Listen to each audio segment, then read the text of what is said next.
I'm a saved sinner, and a couple of months ago I've got to see how God's worked in my life. A couple of months ago I was in a terrible car accident. I hit a tree going 40 miles an hour head on. It happened at 1:30 in the morning. I shattered the left side of my face, broke my jaw, broke my collarbone, dislocated my hip, broke my ankle, broke some bones in my foot, broke my arm.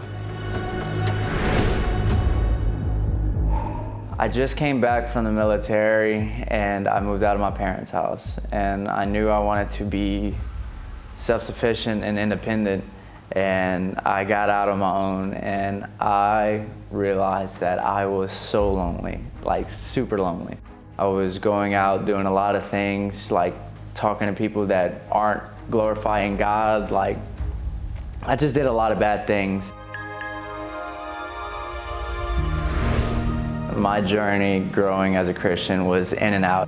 I was saved at the age of 8, and I knew what it was, but I didn't take it serious as much. I just kept growing away from God, and my mom told me about First Baptist, and I tried it out, and I said, nope, I'm good. This church is way too big for me.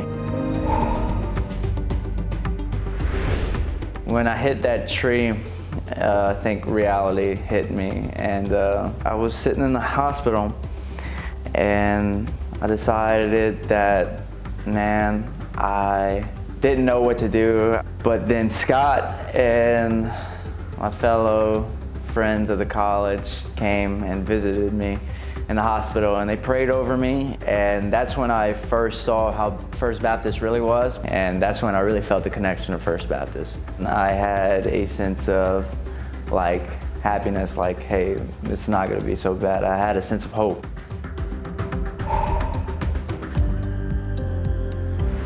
For me, it was, man, this is a big church, but they're really connected into outreach, and I never noticed that. But when Scott came, I knew that, hey, like, this church really cares about like their members of the church, and they're really connected with them. And that's when I decided, I was like, hey, look, maybe I should trust this church. I just got back from Collegiate Week, and I answered the call to ministry. And I did and didn't know what I wanted to do in ministry, but for me, Jesus said to make disciples.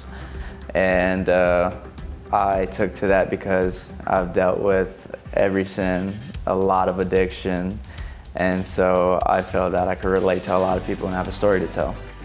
I prayed over people, and I never did that before, so that's when I felt like that was a spark. I was like, man, I could actually bring people to the feet of the Lord who are struggling, and I was like, man, I think I could help people like have a relationship with God and be saved.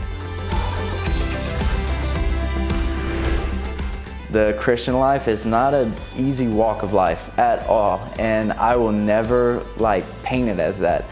But glory to God, because like you get to do that. You get to go through pain and suffering for the glory of God. If people are struggling, I will be willing to help with arms wide open.